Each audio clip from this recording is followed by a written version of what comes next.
I think we as humans say what we think others will like to hear, or what others will like us for saying way too much than actually saying the like straight out saying the truth.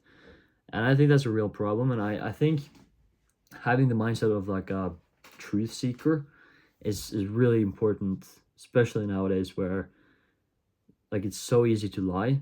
Like social media, it used to be the thing that was going to help us see through, like expose the big powers of like journalism, like personal journalism. Everyone could become a journalist or whatever because everyone could post on the internet. But nowadays with AI and AI generated content is way way more easy to fabricate the reality and how it actually is in the real world. And I think just having the mindset of a truth seeker over just list like hearing something and just assuming that it's the truth, like it is the truth and it is actually facts, I think is it's pretty, yeah, it's a kind of a trap because I truly believe that, you know, everything is like there is a subjective truth, not subjective but objective truth to anything in life and like in the world and in the universe or whatever. I just think that the reason the word subjective is even a thing in the first place is because we haven't figured it out yet. That's it. Um, that's it, to be honest. And we, I that's why I think like Elon Musk is such a. I think he is like he's so great with what he does because I heard like his story was like he has an existential like something existential confusion and like in his teenager years, and he just wanted to know the meaning of life, and then he read this book called The Hitchhiker's Guide to the Galaxy, where I don't remember the author, but he wanted to picture the idea through fiction that like okay, just explain it like overall what the story was about. It was like about a supercomputer. I think it was named the computer or something, and that computer could give you answers of everything, like anything in life. And there was this civilization that came up to it and said, "What is the meaning of life? Tell me, like, tell me, like, give me the ultimate answer to what is the meaning of life." And the computer said, "Okay, I'll do that. I'll calculate it. I'll find out what that is. Just come back to I think it was 72 million years later." And they did so, like many after many generations or something. And they came back, and the computer said the answer to life is 42. And of course, they got they got they got kind of pissed, um, which is reasonable, I think. Um, and like the idea of this is that if like the idea is that assuming that the ultimate question in the first place is what is the meaning of life is a really flawed idea. It's you assume that the question what is the meaning of life is the ultimate question to answer. While what we should really like what the ultimate question is at the moment is what is the ultimate question? Like what is the best question to ask? And then when we have that question, we can try to answer it. And that will take a long time. And essentially, what Elon Musk came to a conclusion for is that he he was like, okay, if we to be able to discover and explore the universe, we must expand out into the universe. So, um, oh, what was this quote? This was so freaking good. This quote. Um, To understand the universe, we must explore the universe. And I absolutely love this. And it's like, again, like truth seeking again. It's just like truth seeking and wanting to know the truth and not know it. Like, I'll give you examples. So, um, around like where I live, there are like different ways where you can drive to that, and get to the same place pretty much. And like my sister and I was like, we was wondering like, and like my dad and mom was like wondering, okay, what is the quickest way? What is the quickest way to, like, which way is the quickest way? And we wanted to know. So when we had like my grandparents' car and our car, and like they were taking this, like we was like, okay, you take this route and we took that other route, and we'll have to follow the speed limit, and we'll see who comes first. And the thing is, like, both of us, like the car that I sat in, drove faster than the speed limit. So they drove a little bit faster, just to like prove that they were right. And I'm sure the other car also drove a little bit faster to prove that they were right. And it's like, again, the concept of like, I don't blame them. Like, I like it's a good feeling of being right, but I think it's a trap again. Like, it's this trap of wanting to people to look up to you and like look at you as being a good person, or looking at you as being a right person, just you looking good, like over like to other people, and also looking good to yourself. Those two things is one of the, I think, the most dangerous traps you can go in, because if you do that, you can be liked for something that you never did, which just means it's a lie. It's like, it's not a truth. I heard Elon again say that, wanting to look good over doing good, it's just like, what's the point? Like, it's, what's the fucking point? Like, those people are evil. Like, fuck them. I think he said. And I just agree with that, because wanting to look good is easy compared to actually doing good, especially in this world that we live in today. I think so many businesses are so evil. Like, so many businesses are evil. They have like money, that's their target, and they want to like just maximize profit. And I think that's again, that's looking good over doing good. You have Nike, for instance. They look really good, like multi-billion dollar brand, you know, Apple, multi-billion dollar brand, you know, McDonald's, all that stuff. But you know, McDonald's is way more, you know, obvious.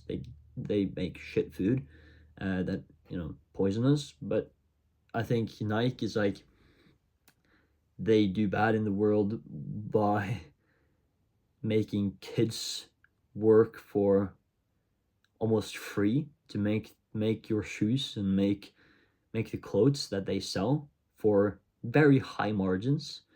And that's why they are in a position of being a multi-billion dollar company. And I think, you know, Elon, like, you can also agree that Elon probably does a lot of fucking stupid shit where that doesn't really help like people. But I think, again,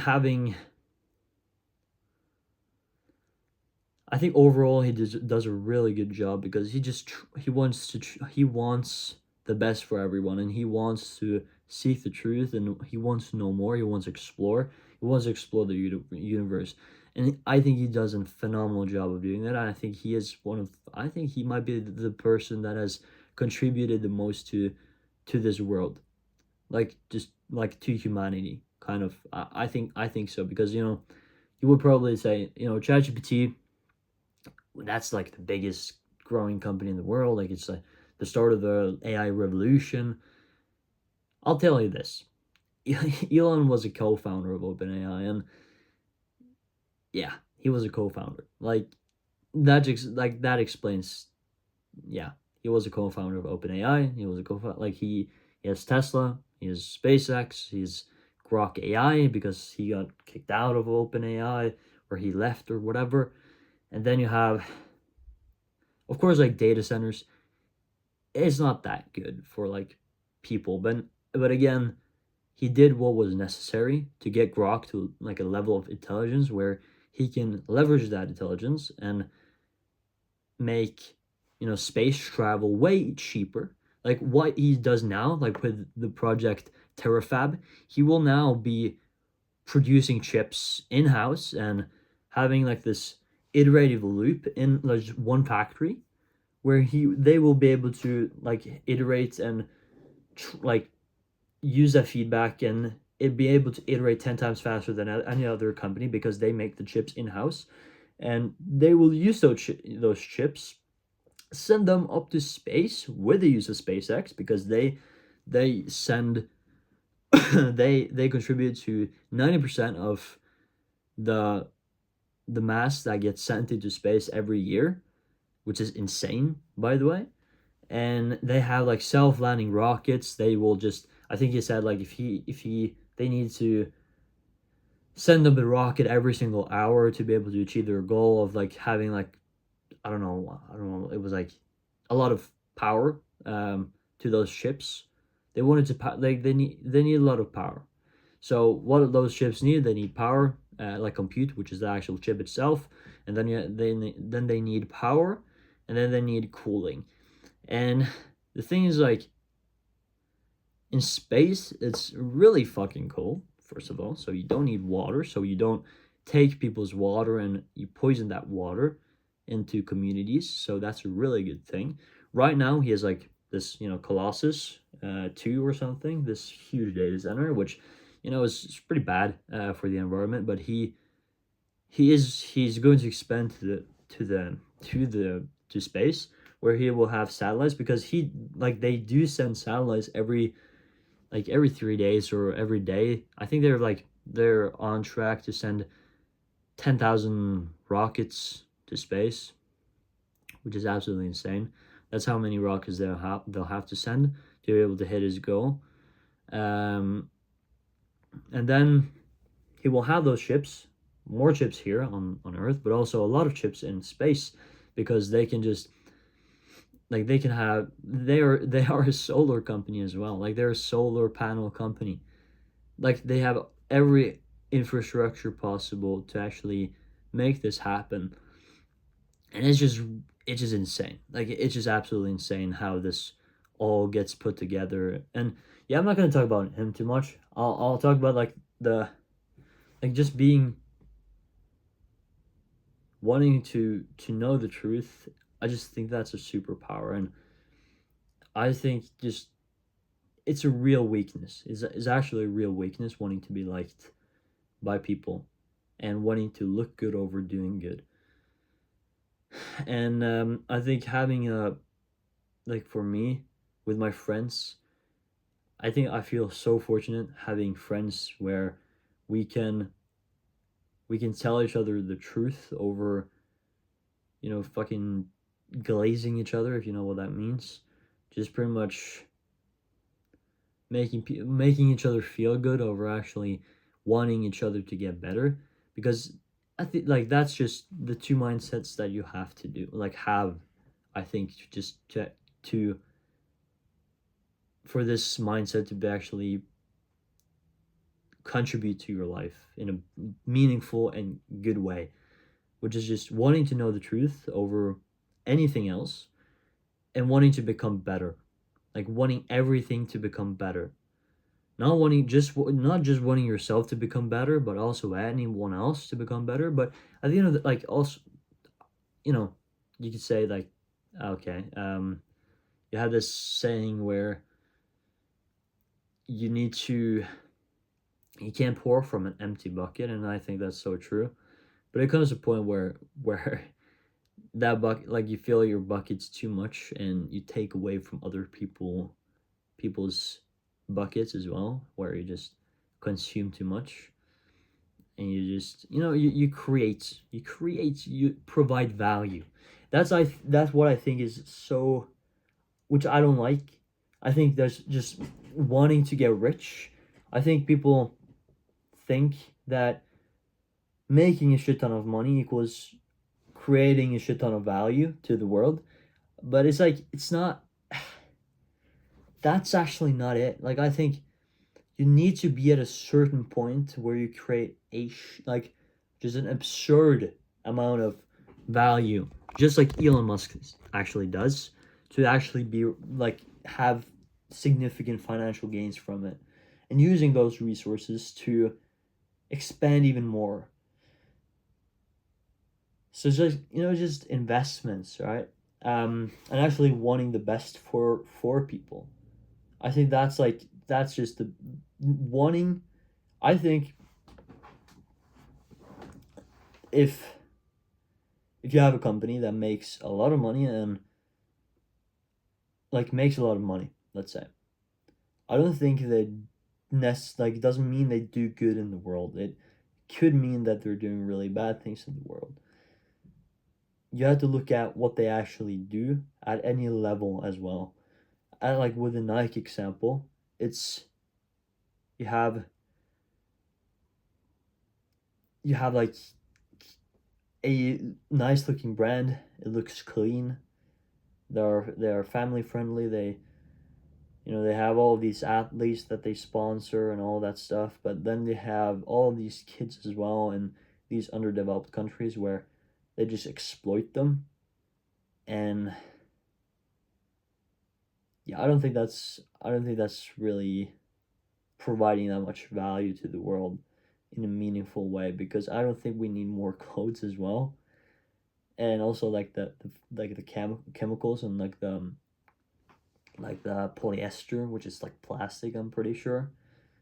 That type of stuff is like I don't know, man. Like it's the only two fabrics that I think is the best is like wool and cotton. I don't think that's. I just think that's it. Like I don't think you should have plastic in your clothes. I don't know if this is even like 100% cotton. Like this most likely isn't 100% cotton. I'm trying to remove as much as possible.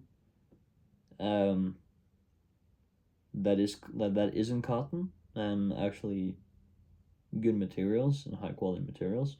Again, like just it's again that just wanting to be better. Like it's just wanting the world to be better and wanting yourself to be better, wanting the world to be healthier, better.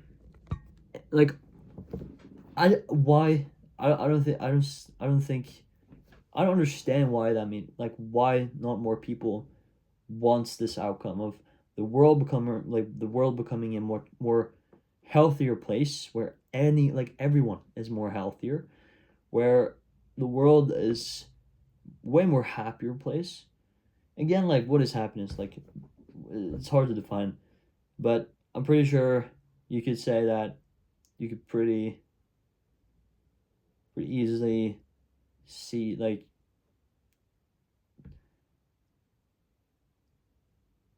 difference between not being happy and happy. So also have some questions here that I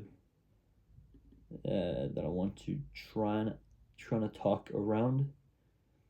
Um, yeah, oh my god, this is pretty. What happens when the truth threatens who you think you are? Oh my days, that's a good one. So, oh my, that's actually pretty good. Yeah, okay. I think I have a good answer to this. I think when we think that we have an identity, which in my definition is who you think you are, and you act to reinforce that identity every day that you live, and you could change your actions to then change your identity, or you could look at yourself as being someone else, and then your actions will follow. I think that's like what people means by fake it until you make it. Just like think that you're this type of person, to then be able to take those actions and then actually become that person. Or just take those actions if you're really good at taking actions, I guess. But I think, I don't know, I don't exactly remember how it was said, but I'll paraphrase it, which is like, oh, loosely thoughts held strong. Like, no, loosely beliefs held strong, or something along those lines. What it what it means is that you hold. It sounds weird to hold your, like, loosely hold your beliefs, but also hold them strong. I think hold them strong until you you get proven to be wrong about those. And again, that's why I think just keeping the number one priority in your life, wanting to know the truth over anything else, because like, make being a truth seeker your priority. Like, make that your priority, because like, make that your identity and priority, because then you will never, I think then you will never actually lose your identity, because if you look at yourself as being a truth seeker, you are willing, way more, like way easier willing to sacrifice those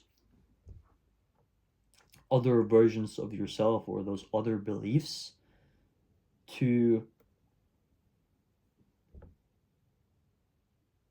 adapt new ones that you look at as being way more true. But again, it's just being critical. Like, just being critical as well is just gold, I think. The like the modern gold, the modern, like, the most valuable thing is just wanting to know the truth over anything else. Because then like, I see this with myself, where when I just want to know the truth over anything else, it's so easier to just,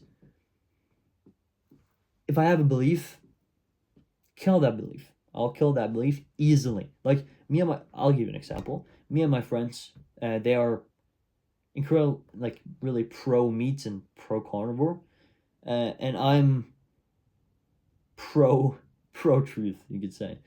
I want to know the truth. I do take them, like, their arguments into consideration. I do take vegans' arguments into consideration. I take any argument into consideration when trying to look at what I should implement into my life when it comes to diets or foods, And again, like, I look into what is actually happening in the body when I consume different types of food, and what does different foods do, what does different metrics actually mean. So having high blood pressure, what does that even mean in the first place?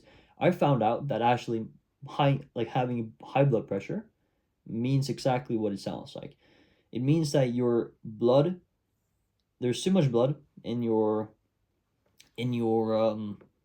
actual, like, inside your body, not blood, but too much volume inside your blood cells, like like your veins. And what it does is that if your veins are more stiff and hardened by things such as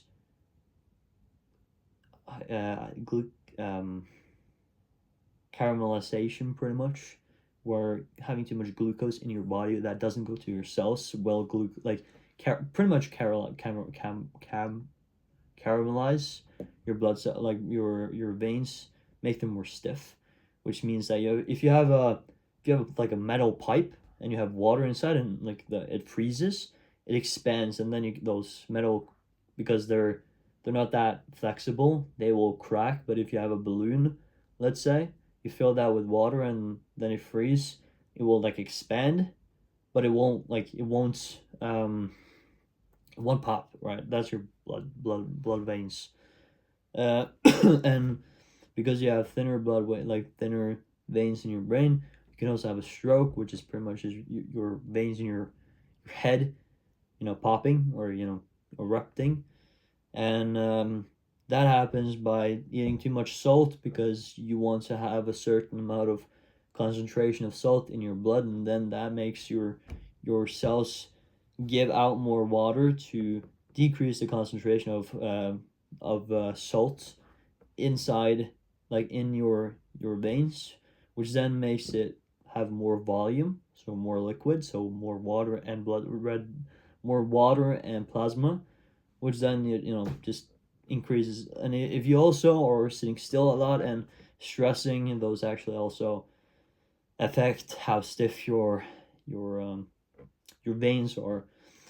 uh, this kind of turned into health health lecture, but that's kind of just, I just want to actually show by example that I follow this myself. Like I learned this because I wanted to know, because everyone said like, oh, you cannot have too much salt, but then other people say, oh, you need more salt, and then it was like, what the fuck is going on? Like people say the exact same, they say the exact opposite thing, and I think that like the more you actually try to find the truth and actually follow the truth, the more you actually discover and see and observe that a lot of the facts is somewhere in the middle. A lot of it, a lot of it is actually in the middle. So people say like sugar is the enemy. It's like, okay, in what contexts is that the enemy? Like in what context? If you're an athlete, you want more glucose because that, like, the glucose is getting prioritized as ATP production by your cells. They use that glucose in your muscle cells and your is it liver, uh, kidney or liver, kidney or liver. I think it's liver, to then fuel your body and fuel those muscle cells. And fat is a more long term fuel, um, which you can then have from a carnivore diet, and then you have like, but it's like if you're not that much active, eating carbs and like glucose is not that good because you're not really using it. You don't want to have it stored in your bloodstream all the time, because then you will have unstable blood sugar. You can have insulin resistance, where your pancreas, I think it is, uh, that produces insulin doesn't, produces so much insulin that it doesn't actually affect, like it like you have so much, like your glucogen glucogen glucogen, I think that's the word, glucogen storage, like storage is full. I think it's around like 400 to 600 grams of glucose you can store in your glucogen uh, storage containers, you could say, inside your muscle cells and liver. And if you have filled those up and you don't use them and they're just in your bloodstream, your pancreas will be like, oh my, I need to make more insulin to actually get those, because to be able to actually get those, like get glucose inside your cells, you actually need like a key to get in, which is insulin. And because they are full, you can, like, they can literally, doesn't matter how much insulin like the pancreas produce, it will not let in the glucose because it's literally full. It will just make like just make a lot of, it will just, you will just become insulin resistant. So again, little health lecture there as well. But I think, again, just finding the truth to stuff instead of taking things as face value is really important. It's incredibly important. I feel like I'm just on repeat saying this is really important, because it is really important. And um I just think wanting to know the truth is just fucking gold.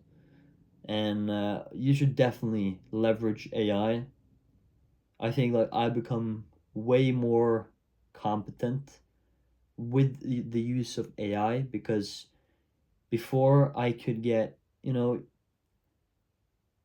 there's so many research papers and so many opinions out there on the internet that it's kind of difficult to look at what is more true, like more right and more wrong. I think like we don't really understand the world yet to the point where we can say something is 100% certain, but we can say something is more certain than others. That's for sure. And a little thing I wanted to say on that is like I think when we come to the point where we can actually for certain know things in life, like 100% certain, no, certainly no, with the now that we have like AI development and so on and so forth, I think we will then be able to live way longer. We will have like solved so many things. But again, like AI will just it can just take into so many, like so much information, and it can also is really good at pattern recognition. So if you have data about your own health and your own, like yourself, it will be incredibly helpful to take that data, put it into AI, and make the AI actually help you take decisions based on your own data that you have produced yourself.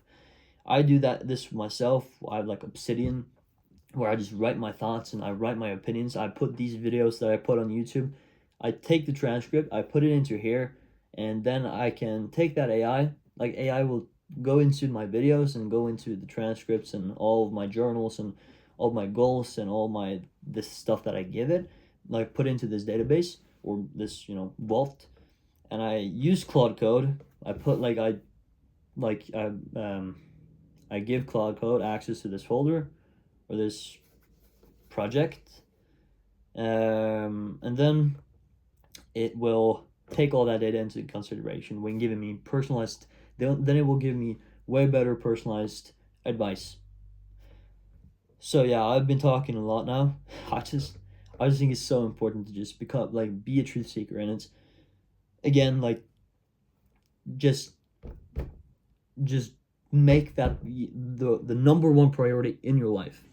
Wanting to know the truth. That's Yeah, that's all I want to say. It's just make it a part of your identity. Just do that, and you will go so far, because just sticking. I think it's the wanting to be liked is, I think it's a lot of it is a lot intersected with the fact that you have this identity in your head about yourself and who you are, where you hold this so strongly. Like I hold my values incredibly strong, but my identity is not based on, like, I don't my self-worth is not based on my identity. My self-worth is just, it's just there. It just exists. I just care about myself. That's all I know. I just want myself the best. That's my self-worth. And my self-worth is how much I care about improving myself and wanting everything around me to improve as well. That's where I put my self-worth. And I also put my self-worth into how I react to stuff. That's also a lot about my self-worth and my identity. Wanting to, like, just wanting to do better, wanting to make shit better in the world and with myself and in my closest environment, and just wanting stuff to be better, wanting people to be better, wanting myself to be better, wanting to know the truth to stuff. That's just all I want. And yeah, it just yeah, I just think it's so important to actually take that take that mindset and just make that your identity. Like, as always, I think having free will is the most beautiful thing in the world. So take this with a grain of salt. Think about this yourself. who you want to become, what you think about this, because at the end of the day, I can talk as much as I fucking want, and you can do nothing about it because you do what the fuck you want to do. And that's the most beautiful thing in the universe, where you can do whatever the fuck you want. And that's great. That's really, really great. This was a pretty long one because I kind of wanted to compromise, not compromise, but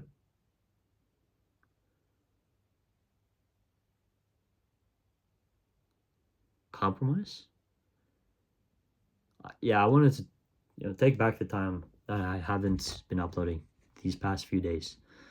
So yeah, I said I was gonna see you tomorrow for like 4 days ago, and you didn't see me tomorrow or 3 days ago. But right now I'll just say that I'll see you later.